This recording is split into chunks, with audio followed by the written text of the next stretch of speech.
Olá, amigos do programa Bíblia Fácil. É muito bom termos você aqui mais uma vez para estudarmos juntos a Bíblia de maneira simples, fácil, mas sem perder a profundidade. A gente sempre tem que crescer cada vez mais no conhecimento. Esse conhecimento nos libertará, nos mostrará as verdades da Palavra de Deus. E eu quero mandar um abraço muito especial a você que tem acompanhado, que tem se dedicado. Existem muitas pessoas saindo das suas casas, indo a igrejas, auditórios, pequenos grupos, estão se reunindo para estudarmos juntos a Bíblia. E para mim é uma alegria, um privilégio poder conversar com você mais um pouquinho sobre hoje o plano da salvação. Nós vamos começar o programa de hoje pedindo que a Leni, que é uma das nossas amigas, que sempre tem participado conosco, possa fazer a oração. Bom Pai que estás nos céus, queremos agora pedir a Tua presença sobre os momentos que vamos estudar mais uma vez a Tua Palavra. Principalmente para as nossas mentes, possamos entender e captar esse plano da salvação que Tu tens para cada um de nós. Ajuda-nos aqui também e aos que estão nos assistindo. Em nome de Jesus. Amém. Amém. Obrigado, Leni. Eu quero já também cumprimentar a todos os amigos que estão aqui no auditório. Mais uma vez, muito obrigado pela presença de vocês. Espero que hoje a gente possa interagir ainda mais, conversar e falar, porque o tema é muito gostoso. A gente está falando sobre salvação. Gente, quando a gente fala em salvação, é só você lembrar de qualquer filme de náufragos. Acho que todos nós já assistimos em algum momento filmes assim. E a gente fica sofrendo com o indivíduo, não tem comida, não tem água, fica torcendo para chover, chove, tem que pegar aquela água para poder beber e a gente fica na expectativa de alguém ir lá resgatar. Né? E a gente espera que se resgate, até porque a gente crê que para ser feito o filme o indivíduo teve que sobreviver para poder contar para a gente o que aconteceu e relatar. Mas a gente fica assim, perdendo o fôlego, esperando o resgate. E é tão bom quando vem o resgate. Naqueles filmes mais antigos, o pessoal esperava a cavalaria, né, para chegar. Eles estavam ali acuados, 2, 3, prontos para morrer, entregues.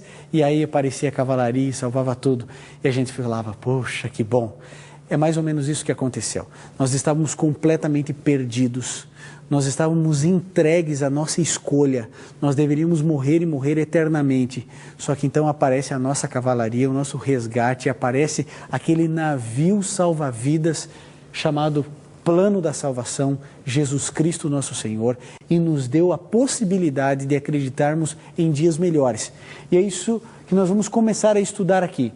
Agora, eu vou fazer essa pergunta para Sabrina. Romanos 5, 12 e Romanos 6, 23. Quantos são pecadores e qual é o resultado do pecado? Então, Sabrina, quantos são pecadores? 2, 3, 15. Qual é o resultado do pecado? Será que o resultado é para todos? Lê para a gente. 5, verso 12 primeiro.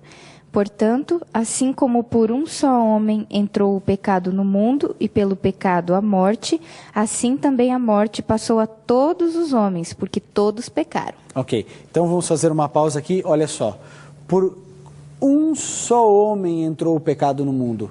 É aquilo que nós falamos. Então entrou o pecado e através do pecado a morte. Assim também a morte passou a todos os homens, porque todos pecaram. Ou seja, querido, eu e você somos pecadores. A resposta à primeira pergunta, a parte A da pergunta, é que todos pecaram. Ou seja, eu vou fazer uma pergunta para você então, Marcos. Marcos, diga uma coisa para mim. Todos pecaram, sim ou não? Sim. Todos pecaram. Paulo, o maior evangelista que o mundo já viu depois de Jesus, pecou? Também. Moisés, um dos maiores líderes religiosos que o mundo já viu, pecou? Também pecou. E José, Daniel, 2 ícones de fé, de hombridade, de honestidade, de integridade, eles também pecaram? Também pecaram. Todos pecaram. Por isso, amigo, eu quero dizer uma coisa a você. Quando a Bíblia fala todos, é exatamente isso que ela quer dizer. Todos pecaram.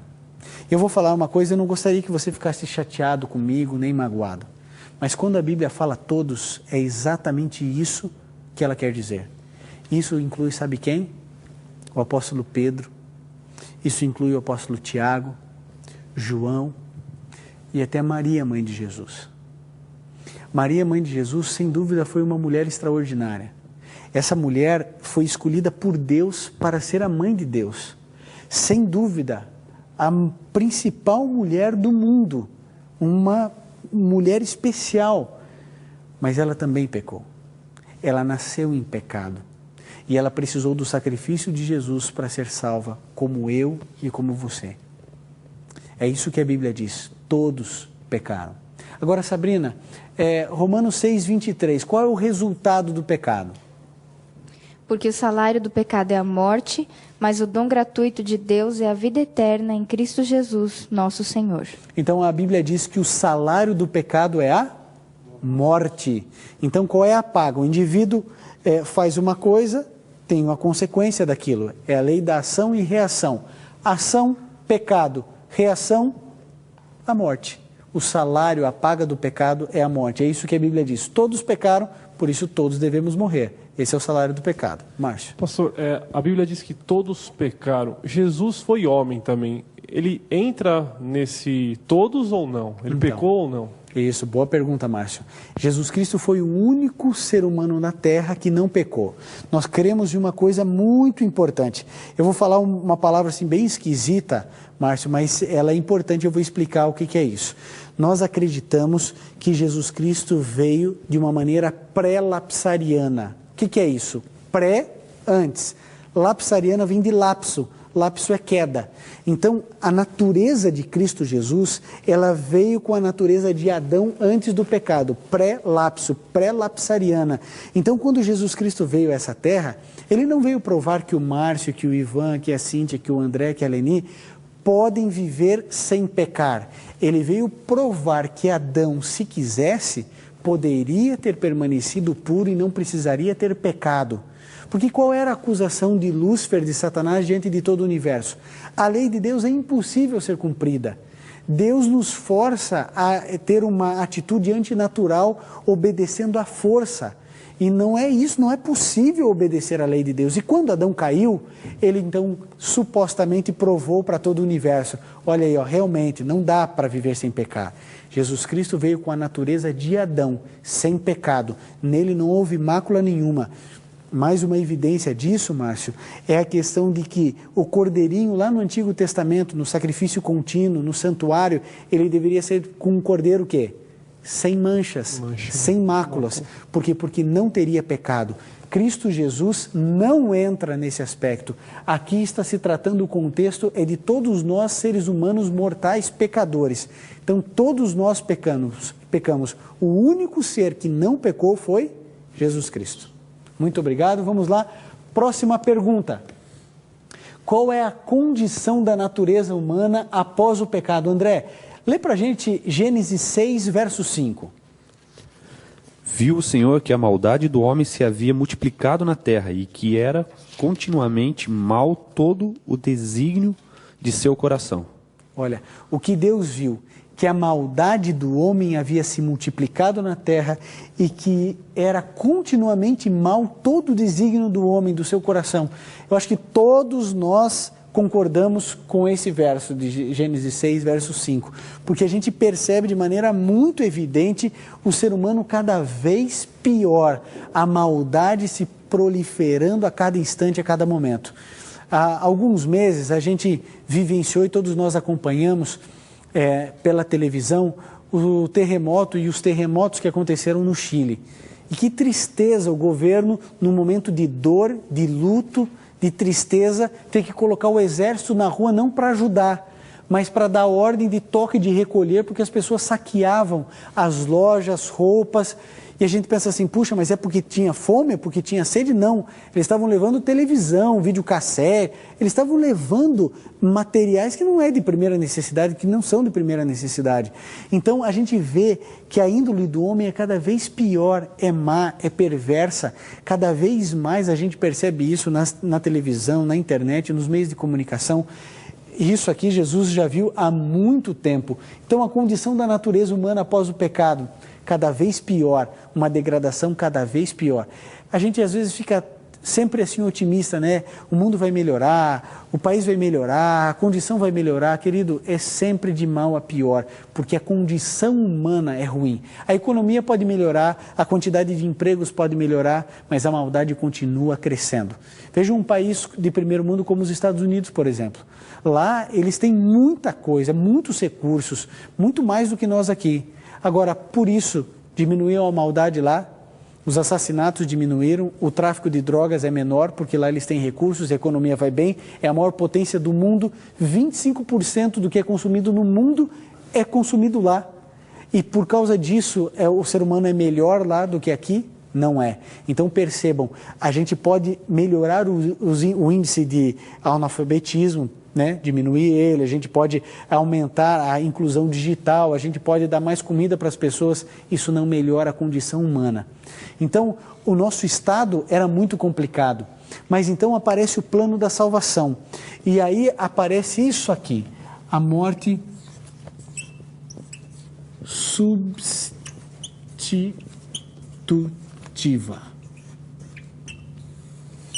Nós vimos que o salário do pecado é a morte. Então alguém tem que morrer. Essa é a lei de Deus. Alguém pecou, alguém tem que morrer. Agora, se alguém tem que morrer, quem vai morrer? Aí é uma escolha. Como Jesus Cristo morreu no meu e no seu lugar, ou eu escolho Jesus morrer no meu lugar, ou eu escolho morrer.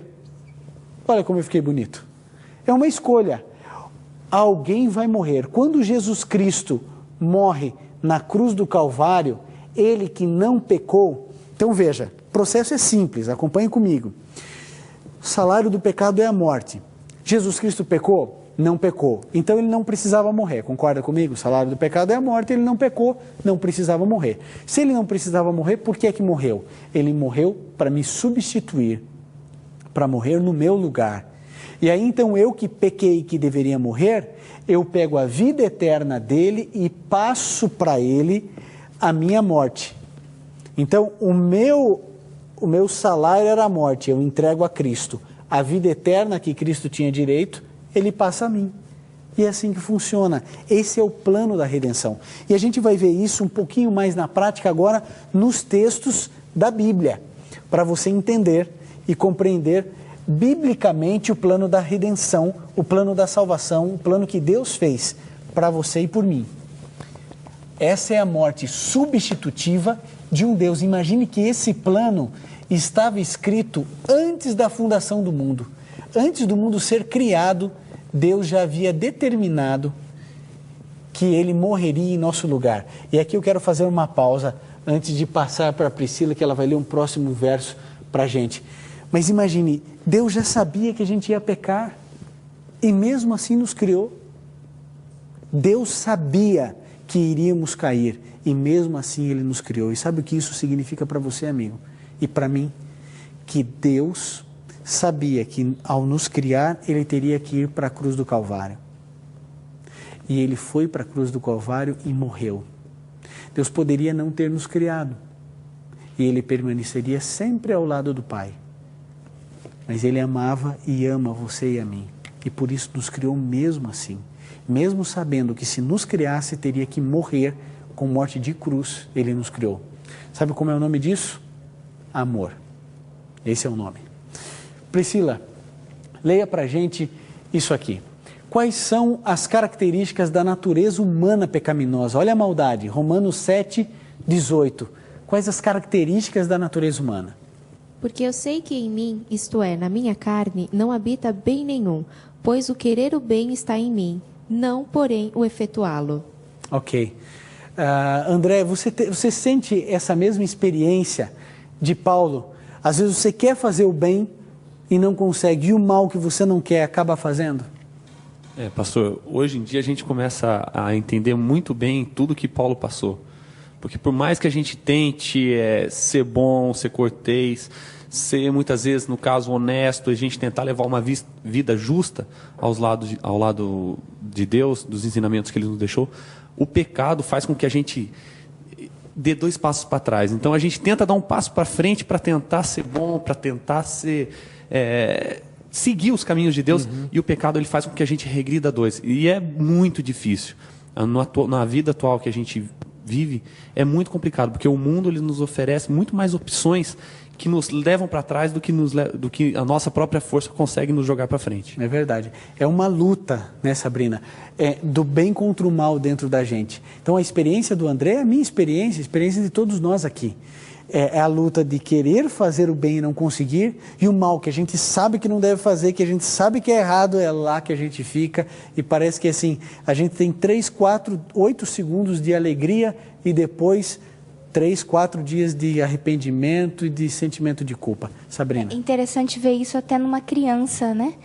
Para ver como isso é enraizado na gente. Você pega uma criança pequena e começa a ver como ela já tem dentro essa tendência, às vezes, para o egoísmo, para um sentimento de raiva, de sentimentos negativos que não foram ensinados pelos pais, não partiram de ninguém, porque realmente está dentro da gente desde pequeno, é a nossa natureza. Então, é verdade. É interessante. É triste isso, né?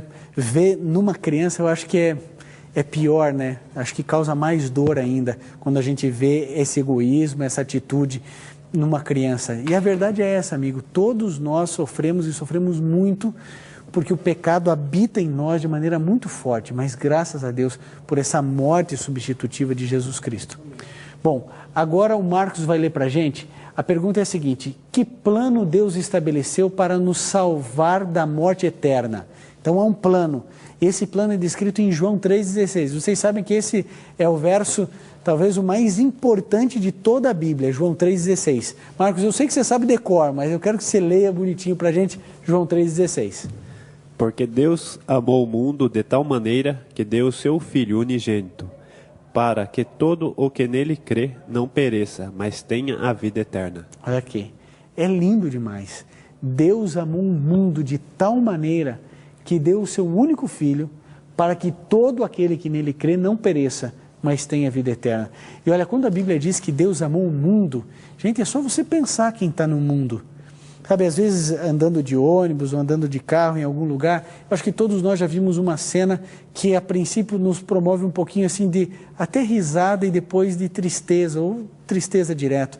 Mas eu acho que todos nós já vimos em algum momento algum indivíduo bem mal vestido, sujo, falando sozinho pela rua, gritando, brigando com o vento, perdeu a sanidade mental, perdeu o seu juízo, sua razão, e a gente vê ali o pecado.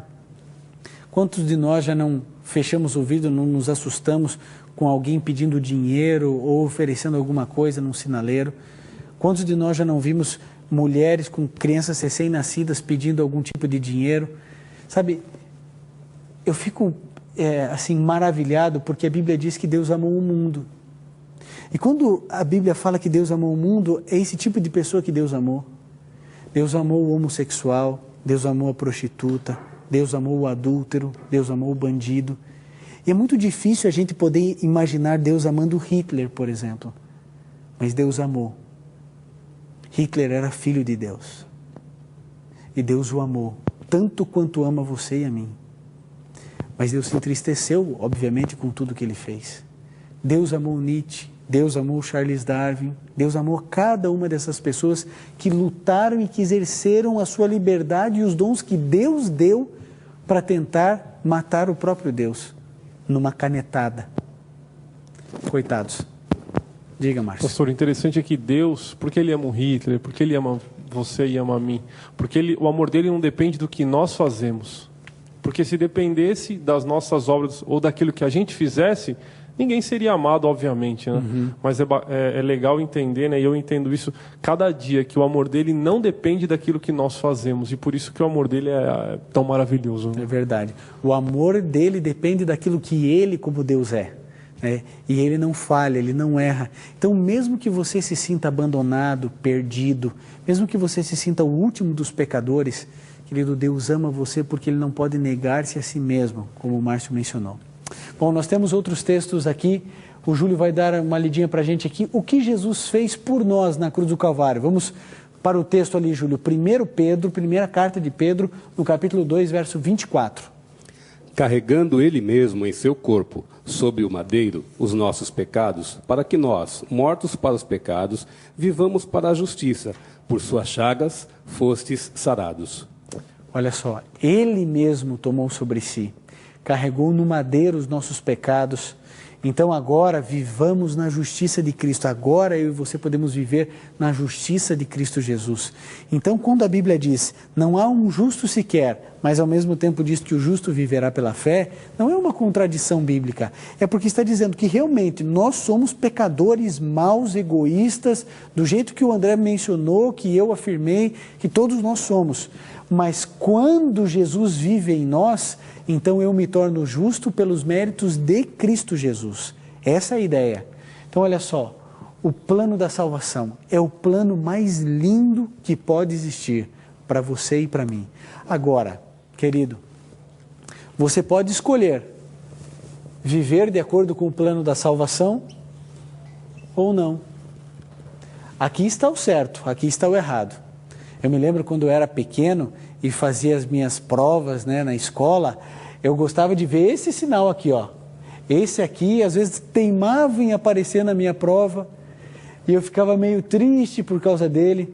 Mas, sabe, são escolhas. Eu escolhi estudar mais, eu escolhi estudar menos. A gente escolhe aceitar o sacrifício de Jesus na cruz do Calvário ou não. São escolhas que eu e você fazemos. Querido, eu tenho certeza que você tem interagido, participado aqui do programa Bíblia Fácil e tenho certeza que você tem aprendido tudo de maneira bem simples, bem tranquila. Mas se você quiser aprender mais, você deve entrar em contato conosco pelo telefone que aparece no seu vídeo ou no nosso e-mail e receber aqui o nosso compêndio, Ouvindo a Voz de Deus. É baseado nesse estudo que estamos aqui todas as semanas, apresentando a palavra de Deus de maneira tão fácil, tão simples. Entre em contato conosco, nós vamos enviar para você um e-mail, já coloque seu endereço completo com o CEP, nós vamos enviar gratuitamente na sua casa, se preferir ligar em horário comercial, nós vamos atendê-lo com o mesmo carinho, com a mesma atenção. Você não pode perder o nosso guia de estudo para você acompanhar todas as semanas. Leni, existe um verso bíblico importante, é o último verso bíblico, Efésios 2, 8 e 9. A salvação depende das nossas obras, Leni? Porque pela graça sois salvos, mediante a fé, e isto não vem de vós, é dom de Deus, não de obras, para que ninguém se glorie. Ok, então a salvação não depende das nossas obras. Sabe, André, você pode viver assim sem pecar o tempo que você quiser, ainda assim você não estará apto para o céu. Você pode viver a tua vida inteira sem cometer um deslize, ainda assim você vai ser um pecador. A Bíblia diz para você, para mim, André, e para todas as pessoas que estão nos assistindo, que nós somos salvos só pela graça. Só pela graça. Agora, essa graça vem mediante a fé. E isso é para que ninguém se glorie nas obras. Mas uma coisa é importante você que está em casa entender. Perceba uma coisa, nós somos salvos pela graça mediante a fé. Mas nós somos julgados segundo as nossas obras. A graça, para ser graça, ela precisa promover você para a salvação. Precisa promover você para uma transformação de vida. Se eu quero ser salvo pela graça de Deus, então a graça de Deus ela é plena, ela é verdadeira, ela é correta. Ela faz isso aqui, ó. Ela transforma.